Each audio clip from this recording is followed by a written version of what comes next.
Buenas noches, bienvenidos de nuevo a este podcast, el capítulo segundo. En este caso hablaremos específicamente en los delitos que ya mencionamos anteriormente. Principalmente nos enfocaremos en los delitos que anteriormente eran llamados como delitos de emoción violenta, los cuales seguían, los cuales tenían como causa cierto descontrol de las emociones, lo cual provocaba que estas emociones no lograban una coordinación entre la emoción y la razón, lo cual hacía que una persona cometiera un delito y esto le podía traer muy grandes consecuencias, como en el caso que ya expuse anteriormente, en el que un automovilista va manejando, se le atraviesa otro automovilista, y a consecuencia de esto el primer automovilista se enfrasca en una pelea con el otro. Posteriormente el primer automovilista saca un arma y acaba con la vida del automovilista B, o sea, el segundo automovilista. En este caso, este automovilista por un momento de enojo, por un momento de enfado, terminó con una consecuencia que puede llegar desde los 4 hasta los 20 años aproximadamente de prisión.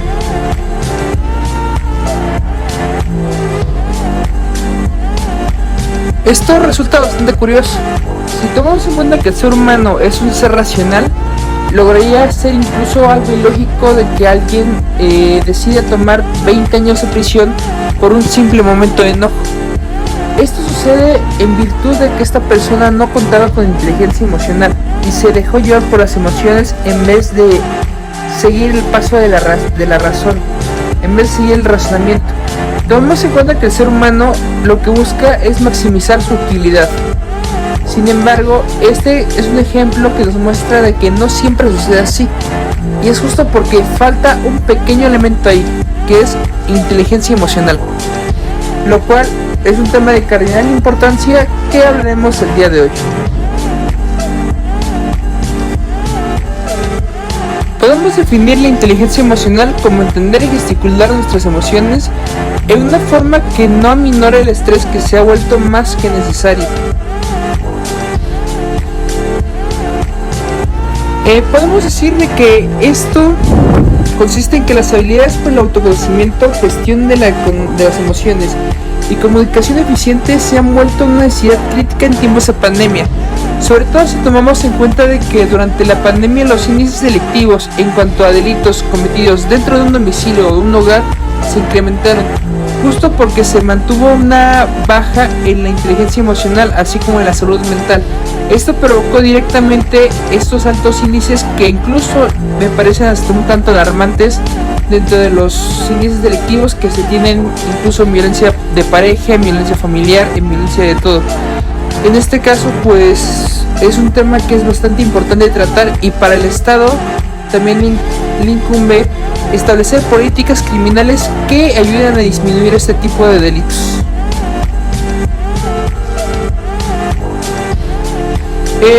Una de las grandes pilares de la inteligencia emocional es la importancia de gestionar las emociones. Cuando hablamos de inteligencia emocional, nos referimos a la habilidad de entender, usar y administrar nuestras propias emociones en formas que reduzcan el estrés, ayuden a comunicar efectivamente, empatizar con otras personas, superar desafíos y aminorar los conflictos.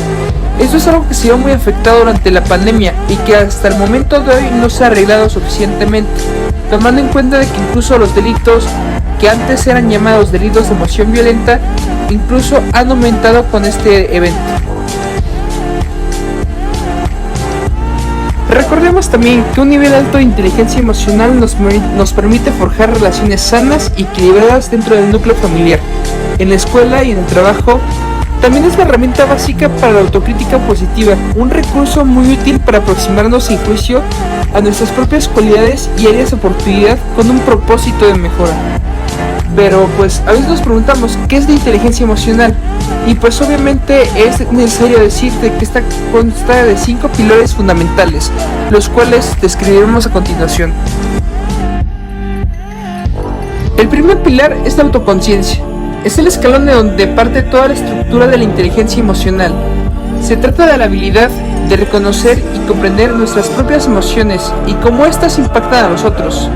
Es el primer paso para generar una introspección de autoevaluación para identificar aspectos de conducta o emoción en nuestro perfil psicológico que sería positivo cambiar, ya sea para estar más en paz con nosotros mismos o para adaptarnos a determinada situación. La autoconciencia también cubre la necesidad de reconocer lo que nos motiva y nos provee de realización. Una emoción por sí sola no es algo negativo. Lo que pudiera ser destructivo o detrimental es un mal manejo de la emoción. Y justo para evitar esto existe la autorregulación.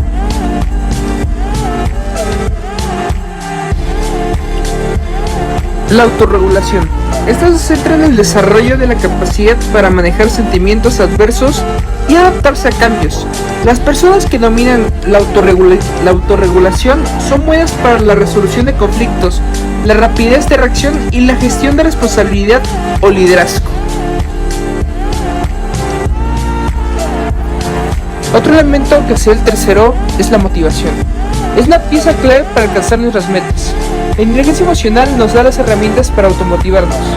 Buen enfoque de la realización y satisfacción personal, moviendo a un segundo plano la necesidad de reconocimiento o recompensa externa.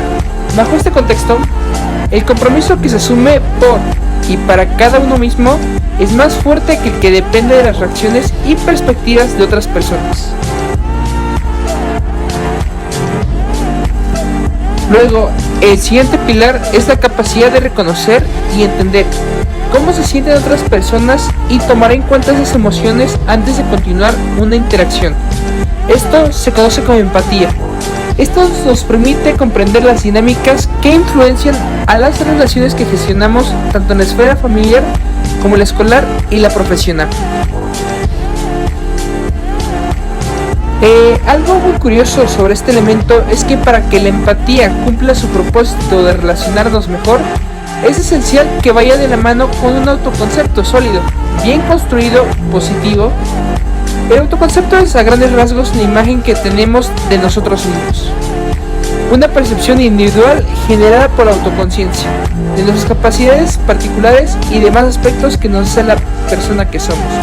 Esto podemos ver sobre todo en las personas que son muy duras consigo mismos. Por ende, si una persona es muy dura consigo mismo, dudo que sea algo empática con las demás personas. Por último, tenemos al quinto pilar, que son las habilidades sociales. Son la última pieza del rompecabezas. Se conforman de los mecanismos necesarios para entender las emociones de otros. Establecer una distancia entre estas y las nuestras al mismo tiempo. Que construimos un canal de comunicación para conectar con la gente con la que interactuamos. En el ejercicio de estas facultades se obtienen habilidades como la escucha activa y comunicación asertiva verbal y no verbal.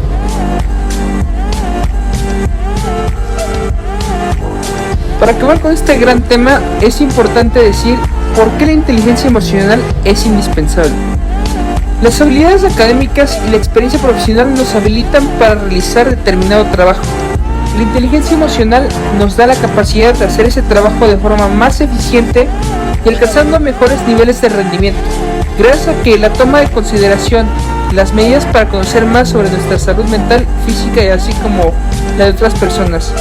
En este contexto en el que el trabajo en equipo y la interacción a distancia, al menos durante la pandemia y ahorita actualmente que nos estamos reencontrando, estamos volviendo a la normalidad, las habilidades para funcionar mejor en grupo y las comunicaciones claramente sin la ventaja de una dinámica presencial ya son asignaturas básicas a considerar hoy en día y en un mundo post pandemia.